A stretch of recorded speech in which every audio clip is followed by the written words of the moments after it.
இவ்வளோ காயும் பிச்சு இதை ஏன் தூக்கி போட்டோம், இது என்ன காயின்னு சொல்லிட்டு பார்க்கணுமா, வீடியோ ஃபுல்லாக பாருங்கள், கடைசியில் சொல்லியிருப்பேன்.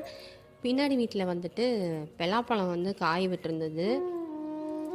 போன தடவை விடவே இந்த தடவை கொஞ்சம் அதிகமாக தான் விட்டுருந்தது. எல்லாமே காயாக தான் இருந்தது. இது இன்னும் கொஞ்சம் பெருசாகும்.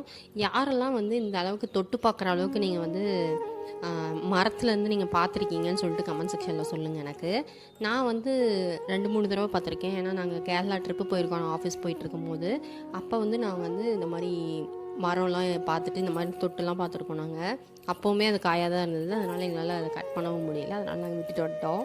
பலாப்பழத்தை வீடியோ எடுத்துகிட்டு இருக்கும்போதே எங்கடா ஆளுங்களே காணும்னு சொல்லிட்டு அம்மா, பாப்பா, அக்கா எல்லாத்தையும் தேடினா அவங்க எல்லோரும் போய் கோவப்பழம் பறிச்சிட்டு இருந்தாங்க. யாரெல்லாம் இந்த கோவப்பழத்தை சாப்பிட்டு வளர்ந்துருக்கீங்கன்னு சொல்லிட்டு கமெண்ட் செக்ஷனில் சொல்லுங்கள் எனக்கு.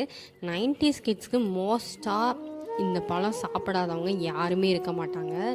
எனக்கு தெரிஞ்சு நான் சின்ன வயசில் நிறைய பழம் சாப்பிட்ருக்கேன். எங்கே இந்த செடிக்கார பார்த்தாலும் அதில் பழம் இருக்கான்னு சொல்லிட்டு தேடி பார்த்து நாங்கள் சாப்பிடுவோம். அவ்வளோ டேஸ்ட்டாக இருக்கும். இது வந்து உடம்புக்கும் அவ்வளோ நல்லது. காய் வந்து கசப்பாக இருந்தாலும் இந்த பழம் வந்து அவ்வளோ இனிப்பாக இருக்கும். யாரெல்லாம் சாப்பிட்ருக்கீங்கன்னு சொல்லுங்கள். யாருக்கெல்லாம் இது ரொம்ப பிடிக்கும்னு சொல்லுங்கள். எனக்கு ரொம்ப ரொம்ப பிடிக்கும். எங்கள் அக்கா வந்து இந்த கீரை பறிச்சிட்டு இருந்தாங்க. இது என்ன கீரை, இது எதுக்கு யூஸ் பண்ணுறதுன்னு சொல்லிட்டு நான் நெக்ஸ்ட் வீடியோவில் சொல்கிறேன். கண்டிப்பாக பாருங்கள், ரொம்பவே யூஸ்ஃபுல்லாக இருக்கும்.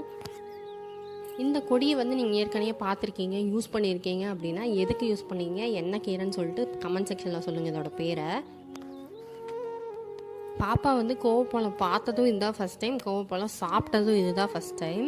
ஏன்னா இப்போ தான் எங்களுக்கே கண்ணில் கிடச்சிது இந்த கோவப்பழம். அதனால் வந்து அவளும் 2-3 சாப்பிட்டுட்டு நான் சாப்பிட்டுட்டு இருந்ததையும் வாங்கி சாப்பிட்டாச்சு. மேடம் வந்துட்டு புளிப்பாக இருக்குது அப்படி இனிப்பாக இருக்குது அப்படின்னு சொல்லிகிட்டு இருந்தா விளையாடிக்கிட்டு.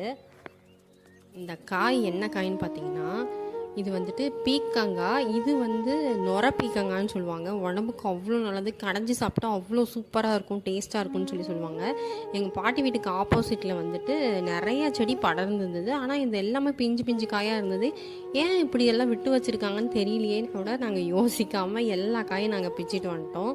ஆனால் பிச்சிட்டு வந்துட்டு அதுக்கப்புறமேட்டு பார்த்தா தான் அது வந்து கசப்பு காய் அப்படின்னு சொல்லிட்டு தெரிஞ்சது. அதனால தான் அதை யாரும் விற்காமல் வச்சுருக்காங்க அப்படின்றதுக்கு அப்புறமேட்டு தான் எங்களுக்கு ரொம்ப புரிஞ்சுது.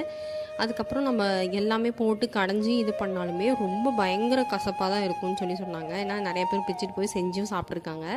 அதனால தான் நாங்கள் அந்த காயை வந்து தூக்கி போட்டோம். அதே மாதிரி இந்த சக்கரை பழம் வந்து யாரெல்லாம் பார்த்துருக்கீங்கன்னு சொல்லுங்கள். நீங்கள் வந்து காட்டு சைடு இருக்கீங்க, வில்லேஜில் இருக்கீங்க அப்படின்னா இந்த பழம் தெரியாதவங்க யாருமே இருக்க மாட்டாங்க, சாப்பிடாதவங்களும் யாருமே இருக்க மாட்டாங்க. என்னோடய சின்ன வயசில் நான் நிறையவே சாப்பிட்ருக்கேன் இதுவுமே. அதே மாதிரி சொன்ன மாதிரி தான் பாப்பா வந்து ஃபஸ்ட் டைம் சாப்பிட்டா. அவளுக்குமே ரொம்ப பிடிச்சிருந்தது. அது உள்ளே கொட்டை இருக்கிறனால நல்லா டேஸ்ட்டாக இருக்கும், புளிப்பாக